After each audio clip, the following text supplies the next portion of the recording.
How much do you know about the emerging conscious culture? Meet Sascha Lewis, who is a pioneer in the space. Having studied counterculture of the 60s and 70s, pop culture in the 80s and 90s, internet culture of the early 2000s, he feels we are now entering a time of conscious culture. Sascha co-founded numerous organizations, namely Flavorpill Media and EVRYMAN. He now focuses on the values of purpose, vulnerability, and integrity as components of what will guide ways we create, commune, and converse. Sascha is a respected and innovative cultural and experiential leader, having successfully led events including 10,000-person yoga in Central Park and lunch break dance parties in 7 cities. In this episode of Pause for Purpose, learn about the emerging conscious culture space. Well, first of all, welcome everybody. As always, we're glad to see you here, and we're especially thrilled to welcome Sascha Lewis. Hi, Sascha. Those of us who were on early got to hear about Uma, his new 6-week-old daughter, or 6-week-old daughter. I'm going to have her graduated before 5 o'clock comes. Wow.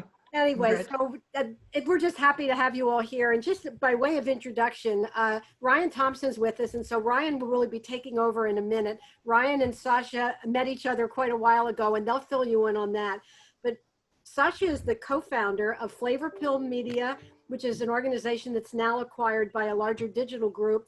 He co-founded EVRYMAN, which is an organization to help men lead more successful, fulfilling lives. And he's now a real pioneer in this whole experiential and culture conscious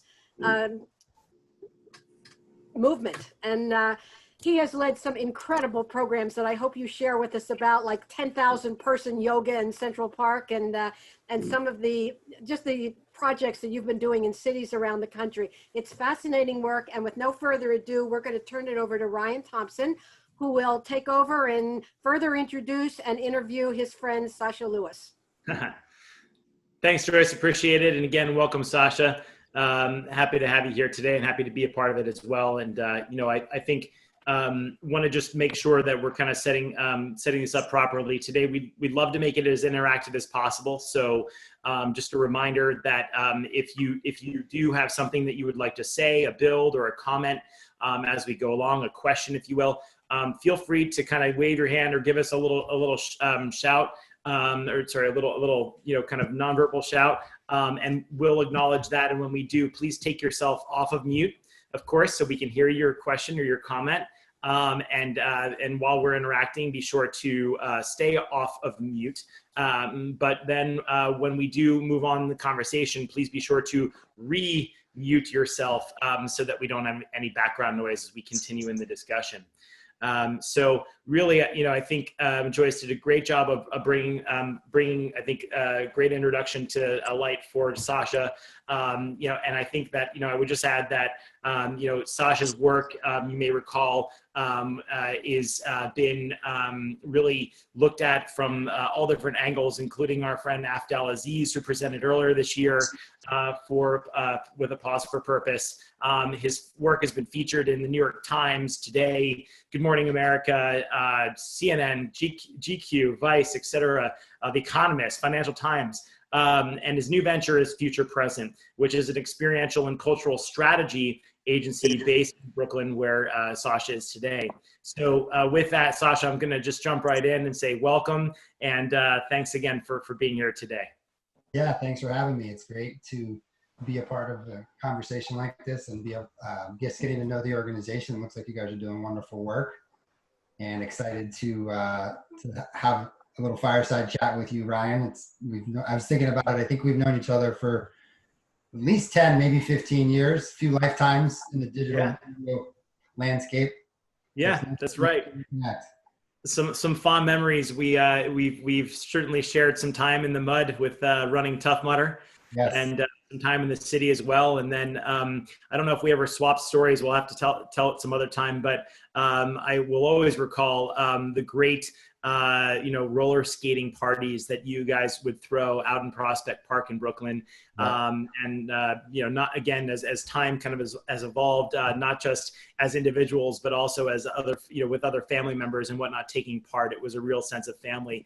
And I remember Africa Bambaataa was one of the DJs there, and we'll have to swap stories online. I once came from Philly all the way to New York City to pick him up, and it was quite the experience getting him back down to Philly. So we'll talk about that. But look, let's start off at the beginning here. Help everyone really understand Flavorpill Media and this idea of the intersection of progressive culture and cultural growth. Progressive culture and personal growth. Really, that's been your sweet spot for so many years. What really inspired you initially to think of this? Yeah, so for me, I'm a native New Yorker. I'm a city kid. I grew up in Manhattan. I often joke that I have the 6 train running through my veins. I grew up on the East Side and spent a lot of time shuffling up and down the Upper East Side where I grew up, and Lower East Side and East Village. And so the idea of Flavorpill really came out of my love of nightlife and the arts and cultural world in New York. My father and my mother are both classically trained pianists. They always wanted me to go to the Guggenheim and play the different instruments, including the violin when I was a child. And I was actually much more interested in playing basketball and being a little bit more of a music guy in the sort of like hip hop world. And so but I always had a fondness of the cultural world of New York and the landscape there. And so as I progressed and I got older in my career, I realized with the sort of first wave of the internet, this is back in late 90s, early 2000s, that there was an opportunity, especially in a city like New York, for somebody and some brand to be able to filter through all of the thousands of things that you can do, in a given week in New York, and curate a really select choices of different cultural experiences across different genres. That could be, DJ parties, it could be great exhibits at the MoMA, it could be, micro festivals happening, food or wine or whatever it is. And so we quickly understood, with the onslaught of digital media and everybody sort of looking for something that was more efficient, from a content and media perspective, that Flavorpill could service that in a way that Time Out New York or Village Voice and other traditional print publishers were the go-to for so many years. But the internet obviously changed the dynamic of what media could offer to their audience. So progressive culture was kind of always just in my DNA. I was always really interested in I started going to nightclubs when I was 16, 17 years old. I'm 50 years old now. So some of you people are music fans, when hip hop really became a movement and became a cultural phenomenon, it really was happening in the mid to late 80s. And so I got a chance to kind of experience that in a way where I really saw something from a ground up become a global sensation. So that kind of triggered me into understanding that cultural landscape and wanting to share. I've always been one of those people that just loves to tell and share to people like, hey, this is something you should do. Like, if you're going to be in New York City and you're going to pay these astronomical rents and you're going to live in these tiny apartments and you're going to, suffer through the subway, well, you might as well enjoy the cultural nightlife and experiences that are here, because why else are we here, right? And so that's what Flavorpill kind of was trying to solve for, and try to give people the opportunity to have their best cultural lives and go experience New York and be stimulated and inspired and connect with new people. And New York is the cultural capital of the world, or at least arguably, especially back then. And so from that point, once we started in New York, we were obviously clearly setting our sights on growing into different markets. And the internet gives you the capacity to scale in a much easier fashion than in traditional media. And so we eventually were publishing Flavorpill in 12 different cities, including London internationally. And then the personal growth piece really came into the sort of brand, if you will, when really just when that started to become something that people were more interested in. You know, when we started, it was really about still more of like the nightlife and sort of the social scene of culture. And now culture's really evolved, right? And you think about wellness, and you think about mindfulness, and you think about people really wanting to grow as an individual and be a part of a bigger purpose-driven community. You know, these are all things that have really just over the last 10 or so years become kind of contemporary in our cultural landscape. So as that started to become more important to our community, and also personally for myself, I started doing yoga and meditation about 15, 16 years ago. We just realized that this was part of how we wanted to communicate and what we wanted to share with our audience.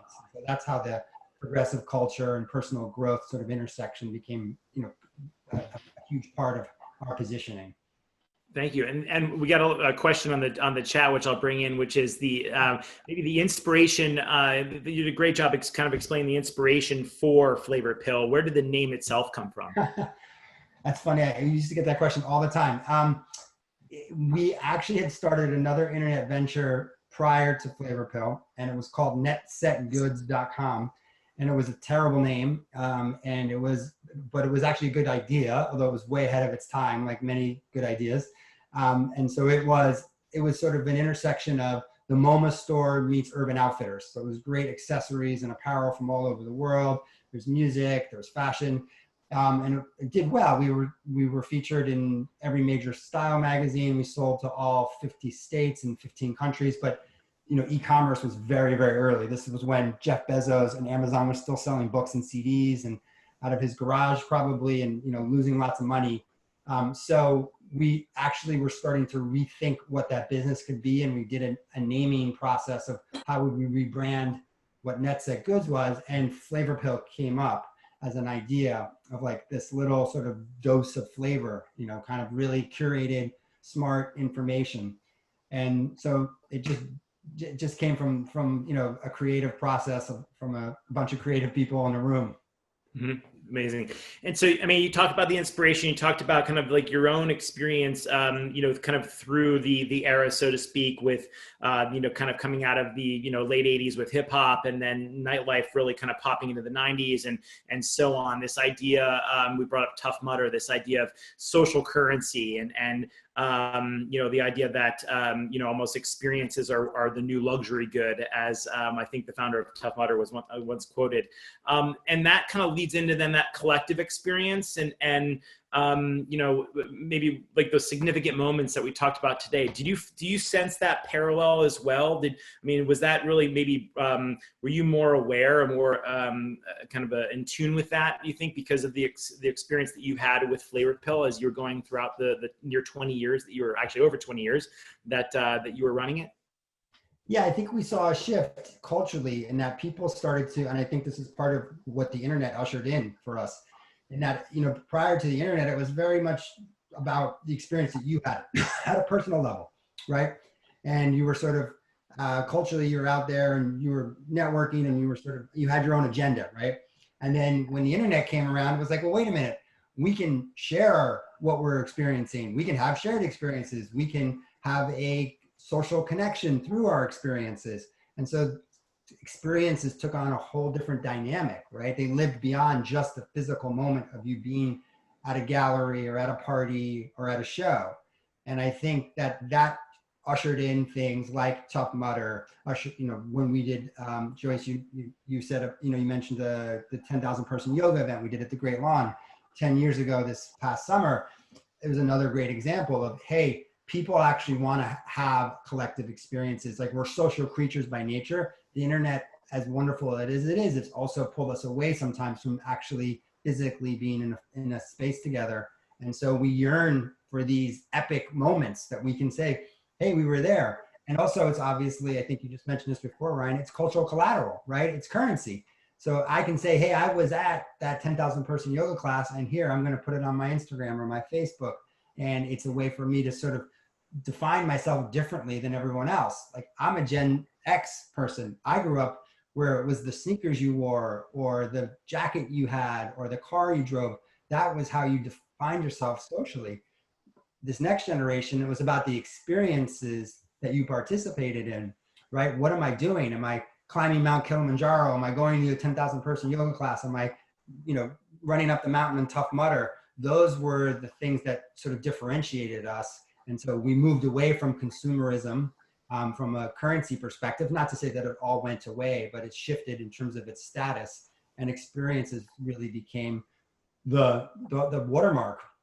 And there's, all these stats that millennials in particular, 78% of them would rather spend their money on experiences than on things, which, I even though I am a Gen Xer, I actually feel more like a millennial, and I couldn't agree more with that. Like, I'll wear the same clothes every day and beat up sneakers. I prefer to spend my money and time on experiencing life and having those shared moments and, kind of those high points in terms of how I live.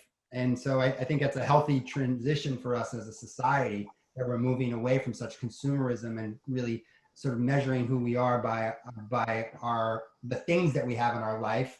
Not to say that those are all bad. I'm not anti-consumerism to say, but I think the idea that valuing experiences and valuing our own personal sort of growth through those experiences is a good step forward for us as a society.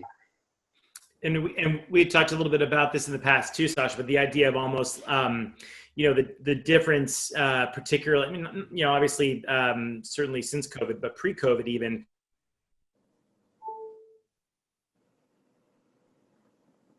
Did Ryan freeze? I think so. Can everyone else hear me? Yes, I was getting notices that his bandwidth was low. And when, here he comes. Oh, you're back. oh, I'm back. You lost. Anyway, I was just saying the idea of life wealth versus financial wealth, and the idea that it's an accumulation of the memories that we share together, the moments that we share together, versus how many acorns we've stuffed into the tree trunk. Bad anecdote. Right. So you've seen that, I think, certainly more recently as well. But I think we saw that happening or transitioning over the past several years. Again, even without COVID. So maybe for us to understand, like with that, you were 20 years into Flavorpill. What were those signs that it's time to move on, it's time to change, or kind of what's next? Creating your own kind of life wealth as well. Yeah, when you sent me that question, I kind of cringed a little bit, because it's a difficult conversation in some ways for me, just because with Flavorpill, one of the things I sort of saw as I've moved away from it was that my identity was so tied to that work. I was the CEO, I was the founder. It really was something that I was so passionate about and felt very purposeful around. And yet, as a business, it started to really lose its innovation and its positioning, and the market was changing around us very dramatically. All of our competitors had raised hundreds of millions of dollars and had gotten great scale, and we were at a place where we were at a real disadvantage. And I think for us, there was the practicality of that from a business owner perspective. Okay, what are you going to do? Are you going to try to reinvent? Are you going to hold on for dear life? Or are you going to understand that there's a moment now that you need to transition? And in hindsight, that was a positive transition for me. But I have to say, I didn't necessarily see that so clearly in the midst of it, right? I was still holding on, and I'm a very passionate person. I'm probably overly optimistic at times, which I think is a trait of entrepreneurs. And so it was difficult for me to go through that. And then on the other side of it, when I did sell Flavorpill to Bustle Digital Group, and Flavorpill still exists and still being published, there was a huge sense of relief, though, because it did realize that actually my work was done there, and I was needing a new challenge, and I was needing to kind of move towards more of this personal growth and well-being kind of community and space that I'm interested in. And Flavorpill did do that, but it was still sort of stuck in the lane of a online media business that needed advertisers and needed to publish a certain amount of content. And so it wasn't a natural fit for the interest that I had and what I really wanted to go out and build. So I reluctantly let go, and then I was grateful for it once it happened. Curious, do you have a purpose statement, or I guess how did your sense of purpose help to shape or to play into your plans moving forward after Flavorpill? Yeah, that's another question that when you put down, I was like, wow, I don't know if I actually have like a pithy, poster board style purpose statement. It seems like something I would have. I've got. Come on. I don't know if any of you have it either, so maybe I shouldn't feel so bad. It was interesting for me. I've got lots of mantras. I have what we call work statements in our EVRYMAN groups, where things that you're kind of focusing on and reaching towards, stretching towards over the near-term future. So I've gotten things like that kind of keep me on my game. I will say though, once when I was at Burning Man, which I think Ryan, you went to Burning Man once, if I remember correctly, 3 times. Oh, sorry, I stand corrected. Once that I knew of. So I thought I saw you there. I can't remember, but it's probably true. I've gone 5 times, and there was one time I was there, and for anyone who's not familiar with Burning Man, it's this epic festival of humanity that happens in the middle of the desert in Nevada. It's upwards of 100,000 people that show up. It's like nothing else you could ever imagine on this planet. It's truly a unique, epic moment in the world. And there's this part in the desert where you just sort of can see forever, just desert nothingness. And I was out there with some friends, and I was kind of considering, life and pontificating about who I am and what I wanted. And I just came to me that like consciousness is cool. And I started to sort of yell that loudly, and other people heard it and they were like, yeah, consciousness is cool. And that sort of became a rallying cry for me. This is now probably 12 or 14 years ago, that, hey, things like mindfulness, right? And bringing sort of that to the mainstream, which we've all seen has become this huge shift in the way people are thinking about how they show up in their lives with others and themselves. And that kind of was a catalyst for me to say, hey, I want to be part of that movement.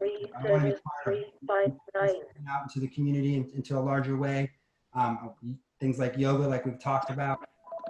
That's kind of my closest purpose statement, although it's pretty short. It's more of a hashtag than it is a statement. So I think I have some work to do. Maybe I can report back to you guys in a few weeks. I'll give you some of my ideas around my actual statement. Well, shameless plug. You can join us for Prime for Purpose next week at Wednesday from 1 to 4:30 p.m. I might have to do that. Anyway, well, so you mentioned EVRYMAN earlier, and I think maybe not everyone's familiar with what EVRYMAN is. Can you tell us a little bit more about it? Yeah, so EVRYMAN is a organization, and it's a B Corp, so it's a for-profit business that is all about giving men the tools to be emotionally skilled in their lives, right? So traditionally, as a man, and I'm generalizing here, but for most men, the idea of being emotional is not something that we're really taught and modeled through our lives. We are taught that there's certain emotions that men can show, but very few. Things like fear and vulnerability and sadness are considered soft and sort of dangerous territory for men. And so if you look at where we are culturally and socially, we have some very big issues to deal with. And at the root of many of them are men, right? And white men. As a white man, I can say that. And I think for us with EVRYMAN, we started it from a point of our own experience. So myself and the founders have been doing men's work, which started back in the 60s and 70s, actually as a counter sort of movement to the women's movement. And it started up in Esalen, up in Northern California, for anyone who's familiar with that world. And sort of that new age sort of community that brought up a lot of those types of works and teachings. And so for us, it was something that we did. And I've been sitting in a men's group now for 10 years. It's the same group. Different guys have come and gone, but it's still the same core group. And it's been profound for me as an individual, the way it's shaped me, the way it's given me permission to deal with my my emotions in a healthy way, be able to have empathy and connect to people from a place of compassion, and be an active listener as opposed to, be a problem solver and be defensive, and some of the things that I think a lot of men tend to do when it comes to being emotional. So we started it right before the Me Too movement. And what was really interesting about that was we started to do retreats. Men, this was very sort of challenging terrain for most men. And the guys that would come were pretty terrified to go on a retreat with 25 guys that didn't have to do with hunting or drinking or gambling or, exercising or anything. It had to do with literally sitting around and talking about how we feel.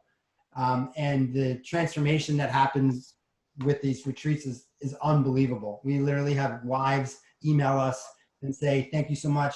This is the man that I always thought I married. And now he's showing up in a way that, I always had hoped for. So with the Me Too moment in the world, very quickly, EVRYMAN became much more relevant because men were being called out, right? And rightfully so, of like, hey, this misogynistic mentality and mindset that's been proliferating our culture for thousands of years has to stop, right? This is broken. And then it was quickly like, okay, well, what do we do as men? Like, how do we actually learn how to be emotionally intelligent and capable, and how do we harness those skills? And you could read a book, I guess, but most of us need to actually experience it. And most men, myself included, when I started this, we're at like, a fourth grade level in terms of our emotional capacity. So EVRYMAN does retreats. We have weekly groups. We have an online community, and we support men to evolve from an emotional perspective. And obviously it's now grown into more things. We do yoga, we do meditation, we do workshops, we do talks about relationships and sex and money. And it's all about a place for men to come and just be open and honest and let their guard down, not come at that from a place of, bravado and sort of the idea of being a tough guy, and actually, being a full spectrum human, right? We all know, like, you're emotional, you're physical, you're spiritual. Like, we need all of those elements for us to really be our truest selves. And this part in particular for men is hard. So it's been incredible to be a part of the organization. We've been featured on Today's Show and New York Times and GQ, and we've had wonderful response. And the men that are part of our community, consistently give us the kind of feedback that, hey, this is probably the most important thing that I do. And I think particularly now, even with COVID and with the economic crisis and all the racial injustice that we're dealing with, we need a place to go and have these real conversations where we can be honest and open. And again, like, most men don't actually gravitate to that, right? When you're talking to your friends or your family, you usually keep it at a surface level. That's just how we've been conditioned and taught. And so to give men permission to be vulnerable and be emotional and actually know that it can become a superpower and can be something that can really help them be more purposeful, be more connected to who they are and to their families and their communities. It's incredible. It's incredible offering. We have a question in the chat. I want to make sure that I capture this properly, but basically, this idea that, we're seeing a lot in mass media communication these days. I guess this idea of like, almost like, kind of male bashing, or, that it's, the world is changing, that, and so as that happens though, I guess the question is, have we seen, or are you aware of any products, brands, campaigns, et cetera, that really speak well of or well to EVRYMAN? This idea that this has something that has been identified and perhaps is changing the perception of some people in that regard. I think there is a change in the narrative for certain communities and of people that are more open-minded to saying, hey, this is actually a positive, right? We need men to start to be more emotional, right? And be comfortable with their emotions. We've gotten press from more major sort of mainstream news outlets, and we've been featured in Yahoo and the Daily Mail and things like that. And the comments that we've seen have been very disturbing, right? There have been hundreds of comments saying that this is what's wrong with America. I won't put all the language in there, but you can imagine, you know, what that would sound like. You know, don't teach my boys to be like this, you know, XYZ, right? And I think that's a clear indication that this is, you know, still very sort of cutting edge, right? And for many men and many people in our society, this is very threatening, right? It's scary. It's against what we've been told what men are supposed to be. We're not trying to take away the fortitude and the strength and the perseverance and the intellect of a man. Like, that's not at all what we're trying to do. We're, as I said, we're just trying to allow them to be full spectrum humans, right? Deal with their traumas and their insecurities and their fears, and know that they're not alone in that, because men tend to isolate, right? And we tend to try to problem solve everything ourselves in our heads, and it's not working, right? I mean, we have a loneliness epidemic. We have a huge issue with, you know, with drugs and with pornography. We have the highest rates of suicide are middle-aged men, right? Because we get stuck in these ruts. We don't know what to do. We don't know how to ask for help. And then we go out and we do terrible things to ourselves or to others. So we've got to stop that perpetuation of that behavior. But it's not easy for mainstream media and for everyday people necessarily to accept that. So while we've been on the Today Show and things like that, which are certainly more mass media, and we have gotten positive responses, we're still a very small organization, and it's still a very fringe sort of movement. We're hoping it's starting to change. There's definitely, you know, like Jay-Z, you know, who's probably the most important rapper of all time, came out a few years ago and said the most important thing a man can do is cry. You know, and for that, in that world, going back to hip hop, that's about as most powerful a statement as somebody could make. And so, you know, these types of conversations are starting to be normalized, which is great. And it's going to take time to unwind what we've traditionally thought of as a man, and what we've been conditioned to think of through media and through all of the conditioning and programming that we go through to start to change that narrative. But it's happening, and there is an opening. So a little bit of a process question. You mentioned this idea of traumas, and we talk about that sometimes in purpose statement building workshops, of this idea of your crucible moments, right? These moments that really kind of shaped who you are, you know, in the day. So going through the exercise of finding one's purpose, and this idea of trauma in life, macro or micro, shaping us into who we are and helping us further access where we want to be. How, like, I'm just from a process standpoint, how does EVRYMAN unlock these hardships and harness them for the good with participants' lives? Yeah, that's a great question. And that's kind of, I think, where the most powerful work is for us. And that let's go back to one of these retreats, right? We now have retreats upwards of 50 or 60 men coming from all socioeconomic backgrounds you can imagine. We have men that have sold their companies for $50 million. And then we also have guys that are sleeping in their car and who've driven 12 hours, you know, to be a part of it and are part of our scholarship program. And we have white and black and Hispanic, and we have gay and straight, and, you know, across the spectrum. And what we recognize is we all deal with trauma, right? We've all had either macro or micro traumas in our lives. And sometimes the culmination of all those micro traumas can actually be more intense than the larger traumatic issues that we deal with. And again, most men, you know, things like therapy and seeking help, that's not something that was normalized. It still isn't. I mean, I've done therapy, but it took me 44 years to do therapy. It took my sister dying of cancer and, you know, going through major life trauma where I just finally broke down. And so having a safe space like what we do in our retreats and what we do in our groups and what we do in our online community, where guys can actually share that and say, hey, you know, I was abused as a child, or I was picked on, or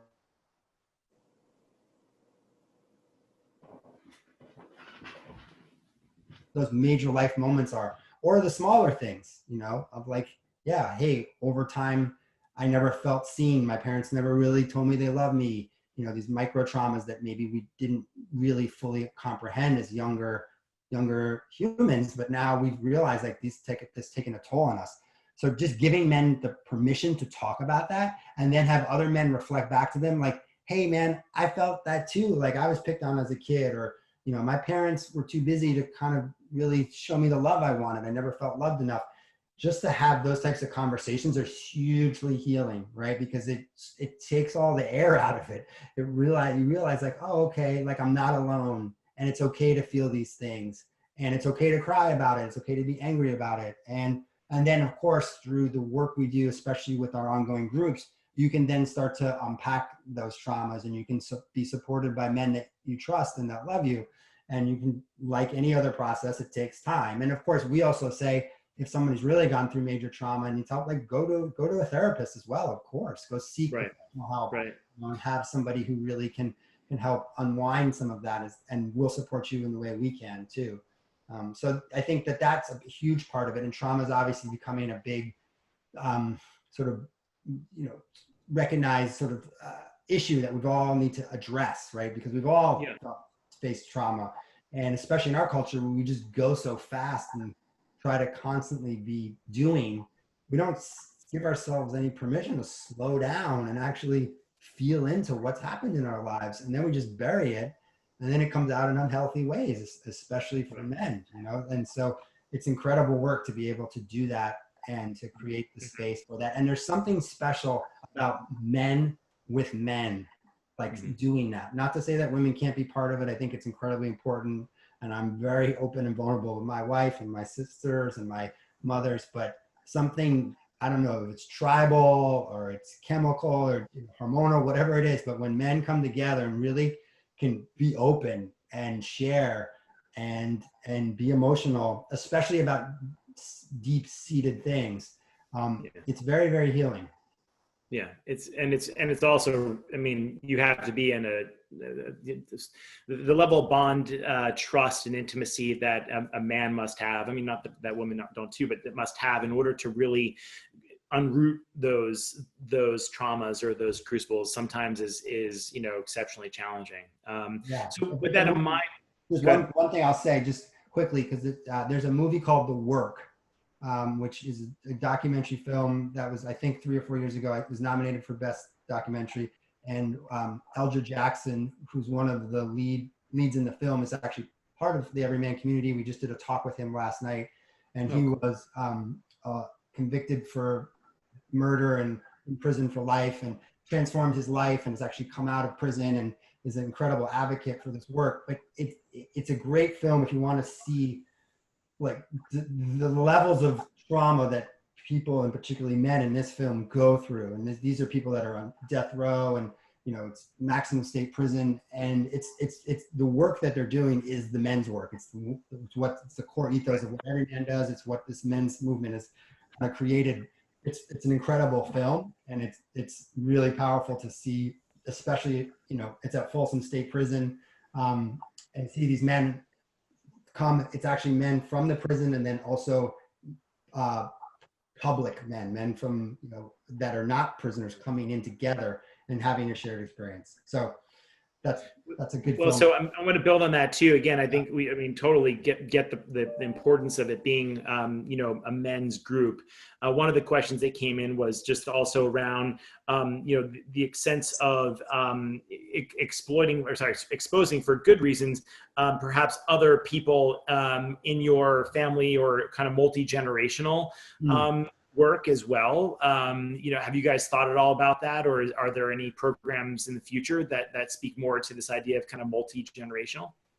Yeah, so one of the more powerful things that we've seen at Everyman is we have fathers come with their sons, and that is incredible to witness the healing that goes on, the, you know, sort of transformational moments that they have where they're there to do this type of work, to really be honest and share in a way that maybe they never have before. And so intergenerational is hugely important.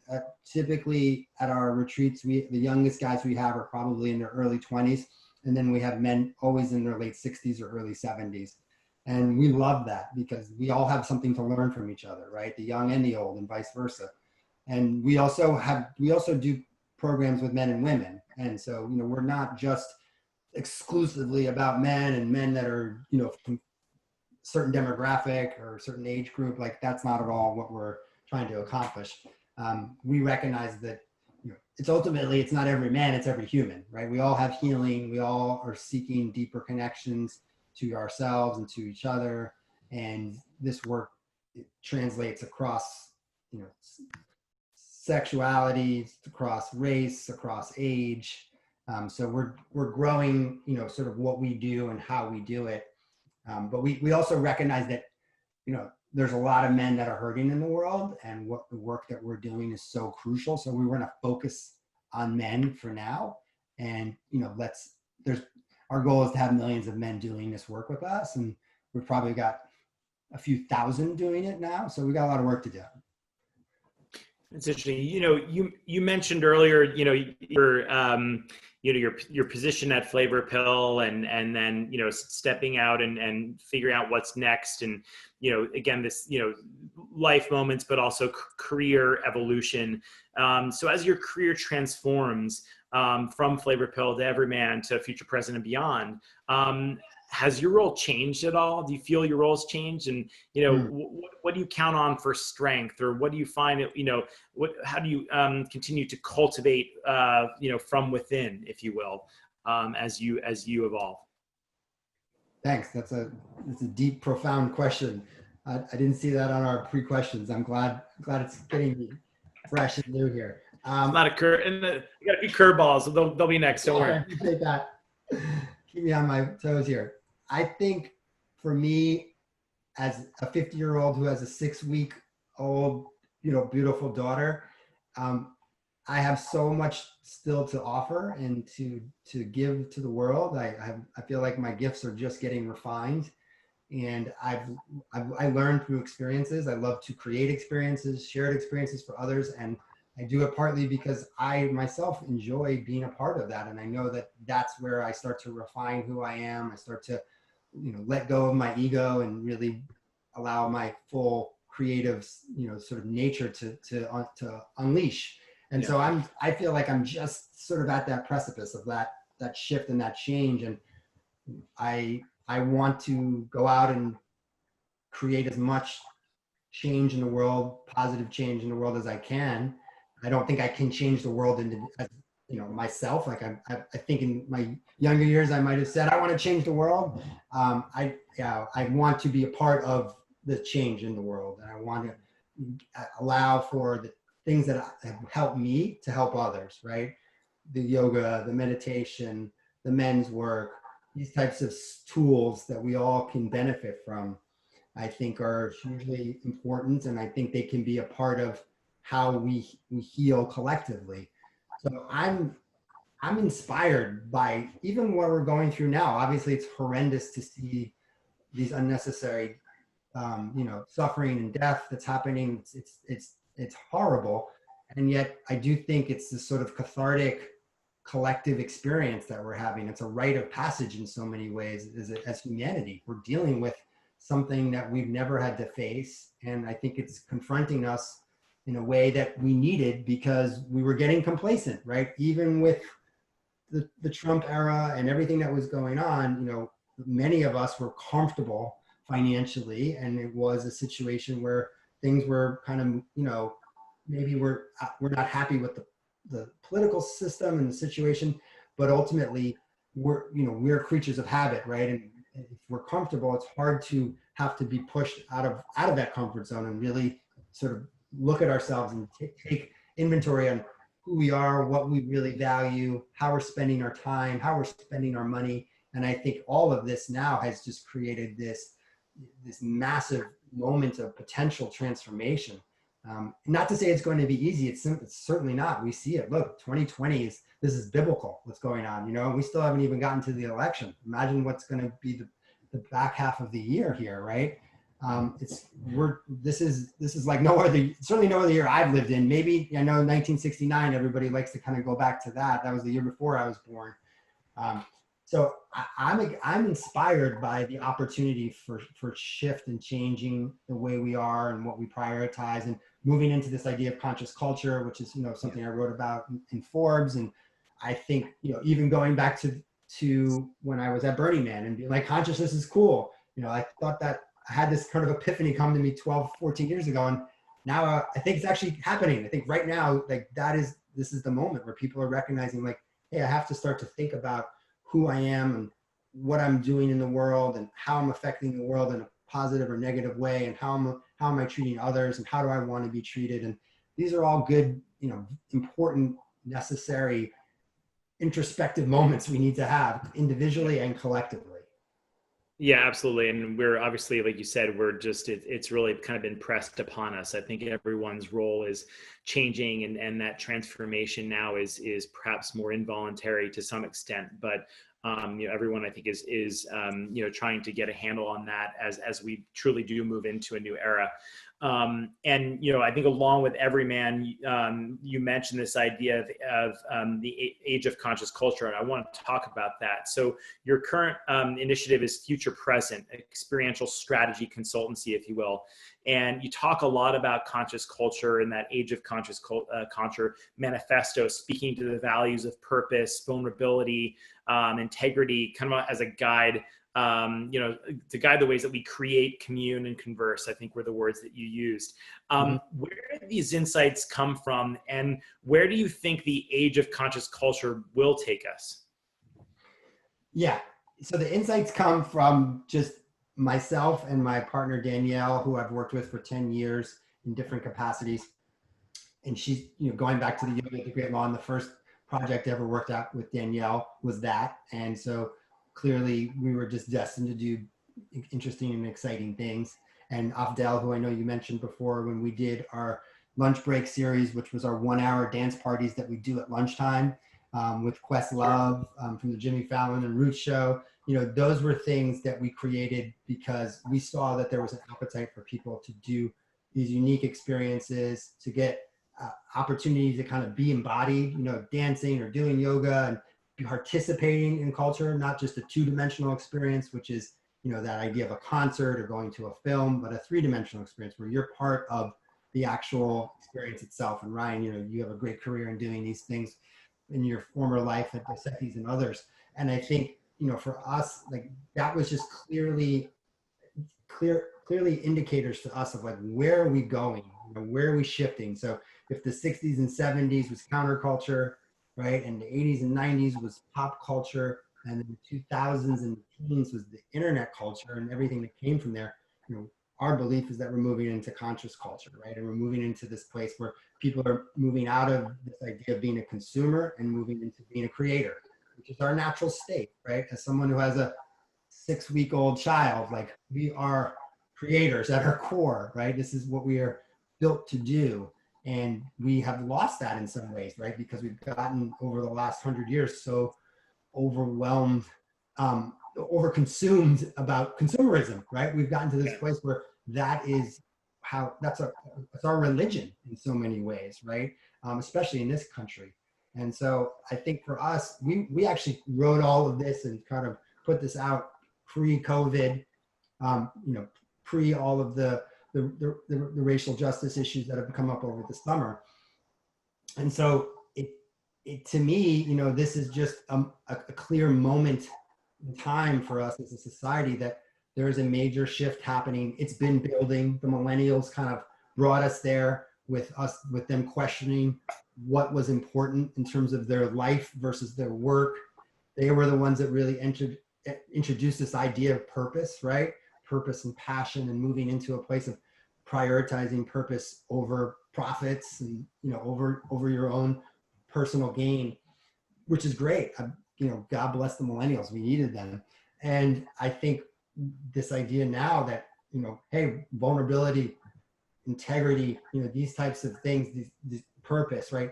These are things that we're going to value as part of our social discourse. You look at what's going on in sports right now. Anybody who's a sports fan, even if you're not a sports fan, I mean, the fact that athletes are sitting out of games, they're canceling games because of racial injustice that's going on in this country, that is phenomenal. That's something that would not have happened 5 or 10 years ago. In fact, when Colin Kaepernick tried to do it, he was blackballed from the league, Right. So I think we're at just this pivotal moment where, we are going to start to really, as individuals in a society, start to really take inventory on what's really important for us. We're talking about before, what's going on in California and across the West Coast. Like, this planet's on fire, right? Like, it's clear. And like, there's a shift that has to happen, and it's not going to be without struggle and strife and, you know, all of the things that are going to push against it, because this change is hard, and it takes decades and decades of work and commitment. And so the idea of conscious culture is that this isn't a 12-month cycle. This is a 20-year process of us moving into this space. And so I'm hopeful that you know, some of the things we talk about with our manifesto and how humanity is going to shift and what we're going to prioritize is going to happen. Again, I'm also optimistic. I think I'm more realistically optimistic than I've been before. So I know that it's not without a lot of hard work, and we also have to reach out, right? I think that's part of it. We've got this whole otherness thing going on. You're either it's like going back to sports, right? You're either on the red team or you're on the blue team, and it's all or nothing, right? You take it all, or winner takes all kind of mentality, and that's hugely problematic. It's the same thing with men and women. It's the same thing with black and white. We've got to figure out how we can actually have shared humanity and have compassion and have empathy for others, and that, you know, that takes us slowing down and really taking inventory in ourselves, and not prioritizing that individualistic mentality that we as capitalists and, you know, in our country have embedded in our livelihood and everything that we do, and that it's obviously broken. We see that. Yeah. Well, again, I think, you know, with your dedication and commitment, your inspiration, you know, I think you'll be able to affect the world and create that change that you talk about, Sascha. Really do, and certainly appreciate you joining us today. And I want to open it up to other guys to, you know, throw in any other questions that they have as we kind of get near to ending our hour here. But thanks, Sascha, for those wonderful words, and I'll open it up to the group if anybody wants to ask any questions. Yes, hey, Vicky. Sascha. You have some very interesting stories to share about men and your retreats and your experiences that you are doing. So I have two questions. One, do you think where you are with this is regional, more accepted regionally than other places in the country? And then the second question I have is, based on what you've said, is there a book in the works? Because this is really, I think it could be a very excellent selling topic. Those are great questions. So the regional piece is really interesting. As a New Yorker, and as I probably kind of indicated in some ways, you know, I've always sort of been a part of progressive culture and sort of the bleeding edge. And so one of the things that I'm most excited about with EVRYMAN is my co-founders are not those guys. My co-founders are from Idaho and rural Minnesota and Kansas City. And those guys have really allowed us to have this sort of, you know, urban meets rural brand. And I think we've been able to attract men from all sectors, all different communities across the country. And that's a big piece of it, right? Because it can't feel like just this coastal cool guy, you know, woke man sort of movement. It needs to be inclusive. And so, yeah, you know, we get military men that come to our retreats and are part of our community. We definitely get men that, you know, vote on both sides of our political system, you know, and that's important, and it's challenging, but it's also really important. And I think for us, you know, the goal is that, and we also, by the way, we just launched EVRYMAN Australia. We have groups throughout Canada. You know, we see it as a global movement, and we see it. There's a reason we called it EVRYMAN, right? We didn't come up with some slick brand that, you know, spoke to a certain sort of guy. We actually said, hey, this is for every guy. This is for us to come together and commune and to connect in a meaningful way. And we're here. You're all welcome. So that's important to us. And I think from a book perspective, yes, I mean, certainly, you know, the idea is that we would really, I think ideally like to do is like a workbook, right? So we could actually have it have it be a tool for men that are in our community or are, just want to do the work on their own and kind of experience it in their own way. And so it's something we've certainly discussed. We're just a very small, scrappy organization. In fact, right now, I'm more of an advisor to the business than I am in the day-to-day, because we haven't gotten to a place where it can provide full-time salaries for all the founders. And we've had to pivot, with COVID. We had 20 retreats scheduled from late March through the end of the year. We were doing retreats at Kripalu, for anyone who's familiar with that retreat center, one of the most important retreat centers in the country. We were doing retreats in Texas and up in Oregon and launching in different areas of the country, and all those had to be canceled or postponed. But realistically, none of that's happening for at least 12 months. So we had to move towards an online membership platform, which was actually something we'd always envisioned the business and the brand doing. So it was I think beneficial for us, and we're still building the foundation and building the business. So that's a long answer of saying a book is exciting, but for anybody who's ever worked on a book, it's a ton of work, and it's a lot of energy and effort, and we haven't had anybody come to us and give us a huge upfront deal where we couldn't say no for the book. I think it's something that we know it's part of the architecture of the business. It's just a matter of when. Thanks, Sascha. Any other questions out there? Here's one on the chat.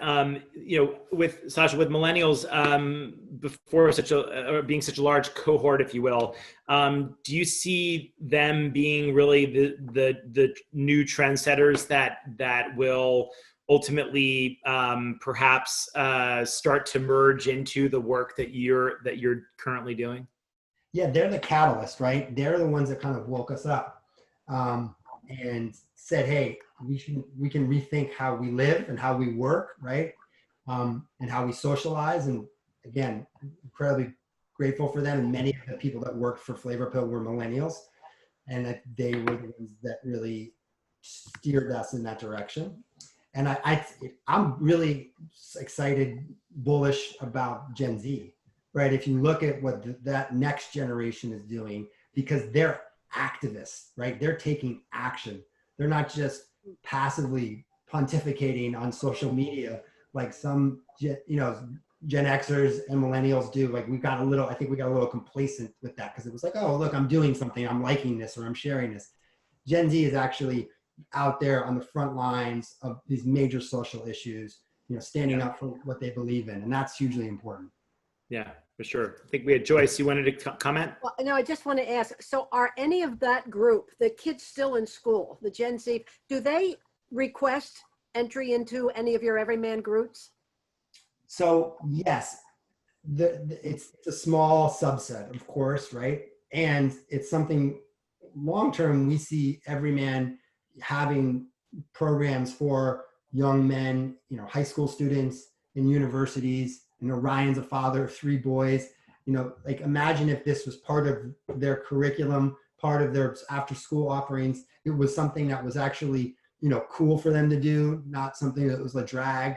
And I think long-term, that's a big part. It's sort of like the book, right? It's like, how many things can we do currently? Right now, it's sort of organically, we get younger men that come to us. And some of the guys in our community have actually gone out and done work in their local high schools or in their kids, and have young boys.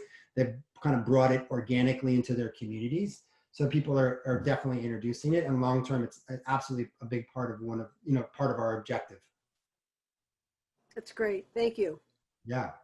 Well, guys, I want to be conscious of everyone's time and respectful of Sascha's, and so I'm gonna close it there. But again, Sascha, on behalf of all of us at My Future Purpose and who have taken pause today, thank you very much for your time, your insights. Again, you give us a lot to reflect upon. We've gotten some great feedback in the chat already, and people have obviously really enjoyed the presentation. You've given them a lot to think about moving forward. So really appreciate you sharing those insights and inspiration with us today.